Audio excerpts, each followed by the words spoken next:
You didn't come to this message calm. You came here carrying that quiet pressure in your chest, the kind that doesn't scream, but never quite leaves. The kind that shows up when your life still looks mostly the same on the outside, yet nothing feels stable on the inside anymore. You've been noticing subtle shifts, sleep that doesn't feel restful, even when you get enough of it, conversations that feel different, heavier, or strangely hollow, familiar routines that once comforted you now feel empty, like habits you're performing instead of living.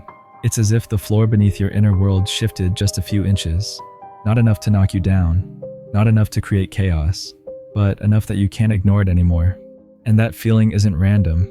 It isn't imagination. It isn't weakness. It's the earliest stage of something rearranging itself around you.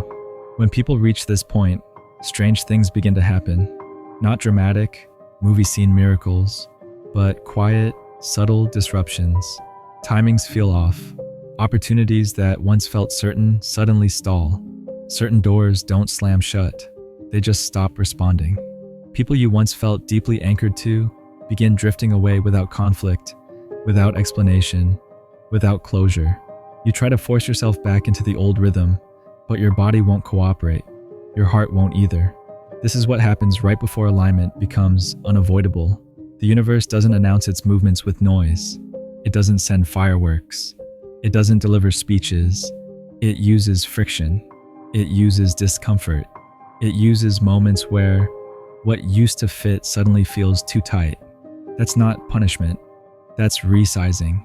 And resizing only happens when growth has already outpaced the container you're in. There was a time when survival required you to hold on, to endure, to adapt to environments that didn't nourish you because you didn't yet have another option. You learned how to be strong quietly. You learned how to keep going without recognition.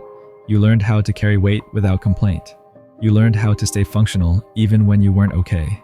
That strength carried you here, but it cannot carry you forward in the same form. This is the first emotional peak most people miss. The realization that the traits that once kept you safe are now the very things being gently loosened from your grip. And that hurts, because it feels like losing parts of yourself you fought hard to build.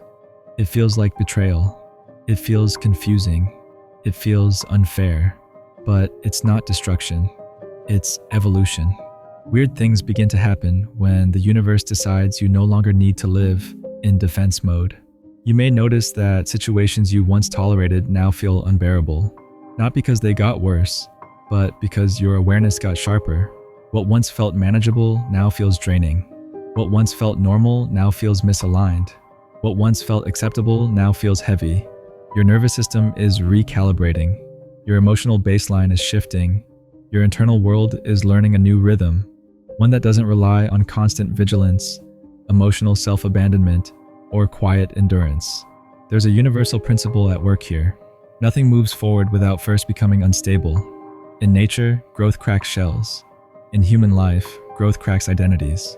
The version of you that knew how to survive certain environments cannot coexist with the version of you that's meant to receive more than survival. And that's why the signs feel confusing instead of comforting.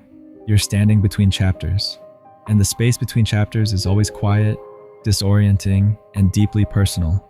This is where many people panic. They try to recreate old certainty. They reach backward toward people, habits, routines, and patterns that once gave them a sense of ground. They tell themselves, maybe I'm just overthinking.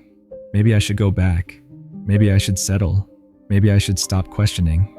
But notice how those attempts fall flat now. Notice how forcing familiarity only increases exhaustion. Notice how pretending nothing has changed costs you more energy than admitting something has. That's not failure. That's feedback. The universe doesn't block paths arbitrarily. It withdraws energy from what would delay your next becoming. Here's the second emotional peak, the one that touches grief you haven't fully named yet. You're not just losing situations, you're losing the futures you once imagined would come from them. The conversations you rehearsed in your head, the versions of yourself you thought you'd become if certain things worked out, the life timelines you quietly hoped for, the expectations you carried without realizing how heavy they were.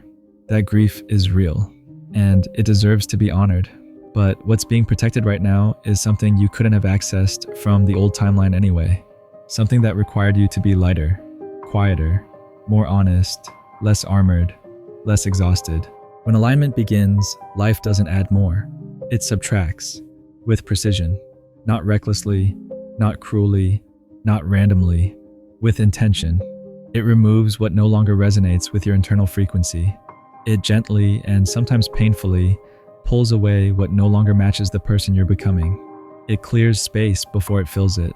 And removal always feels like loss before it feels like relief. Always. Because your nervous system doesn't register freedom first.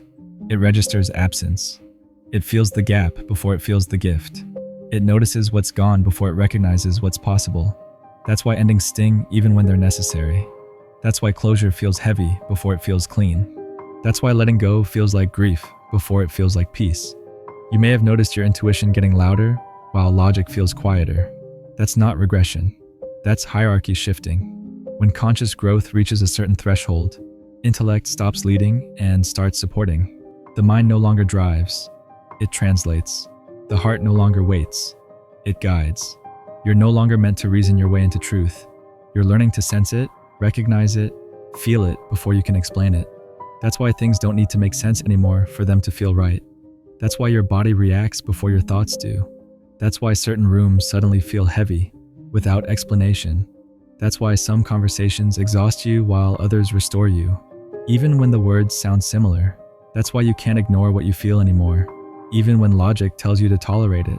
That's also why signs appear in ordinary places now. Not dramatic signs, not mystical announcements, not cinematic moments, ordinary ones. A sentence overheard at exactly the right moment. A random video that speaks directly into something you haven't told anyone. A delay that reroutes you away from something that would have cost you more than you realized. A cancellation that feels disappointing at first, then relieving.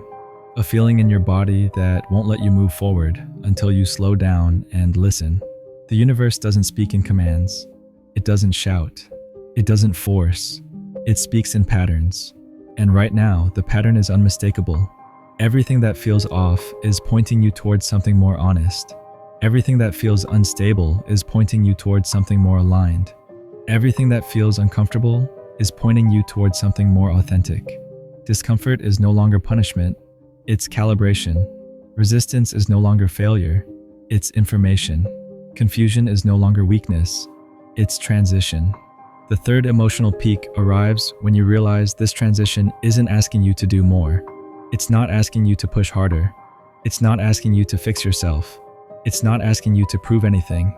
It's asking you to let go, with integrity, to stop negotiating with what your soul has already outgrown, to stop reopening doors your nervous system already closed, to stop explaining yourself to spaces that no longer feel safe, to stop shrinking your truth to fit rooms you've already surpassed, to stop dimming your clarity so others can remain comfortable in your confusion. It's asking you to trust that rest, pauses, silence, endings, and stillness are not signs of stagnation. They're signs of intelligent design. Because growth doesn't always look like expansion. Sometimes it looks like shedding. Sometimes it looks like space. Sometimes it looks like nothing happening. Even though everything is changing, you're not being tested to see how much you can endure. You already proved that. You're being prepared to see how much you can receive, without collapsing, self-sabotaging, or shrinking yourself to fit outdated spaces. You're being prepared to experience stability without anxiety, peace without guilt, joy without bracing for loss, love without self-abandonment, rest without shame. That kind of life requires a different nervous system, a different identity, a different self-concept, and that's what's being built right now. Quietly, invisibly, patiently. There's a reason this message landed in your awareness now. Not because of fate in some dramatic sense. Not because the universe needed to prove something. Not because of coincidence. But because resonance finds resonance. When your internal world reaches a certain frequency, messages that once passed you by suddenly stand out. They don't feel foreign. They feel familiar. Like recognition. Like remembrance. Like something you already knew, but forgot you knew. Like truth resurfacing instead of information being learned. That's because you're already halfway there. Halfway out of survival mode. Halfway out of self-abandonment. Halfway out of old identities. Halfway out of old timelines. Halfway out of emotional contraction. Halfway into something lighter, even if you can't see its shape yet. And that halfway point feels strange. The strange calm mixed with unease, the quiet detachment from things that once mattered deeply, the emotional neutrality where there used to be intensity, the sense that something is ending without a clear replacement. These are not warning signs of collapse. They're indicators of transition being handled with care, rather than chaos. They're signs that your life is rearranging itself gently instead of violently, that something is being dismantled without destroying you, that your nervous system is being spared unnecessary shock, that alignment is arriving through quiet adjustments instead of dramatic breakdowns. Nothing essential is being taken from you. What's essential is being protected, and what's coming cannot coexist with the weight you've been carrying.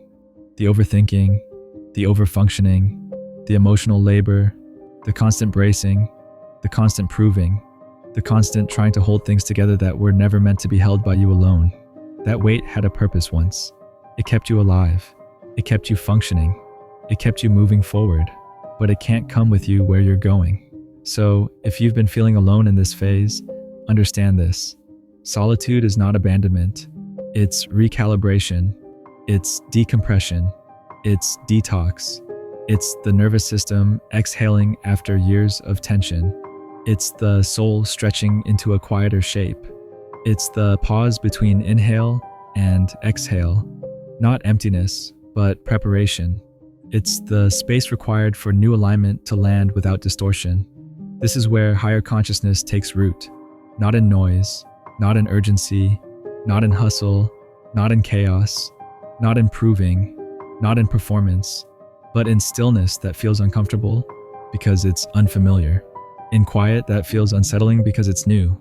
In rest that feels wrong because you were taught exhaustion was normal. In space that feels empty because you're not used to not carrying something. You're not late. You're not behind. You're not broken.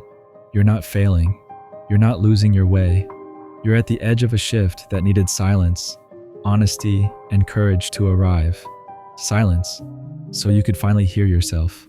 Honesty, so you could stop pretending you were okay with what you weren't. Courage, so you could let go without guarantees. Before you go, anchor this moment with me. Write this in the comments.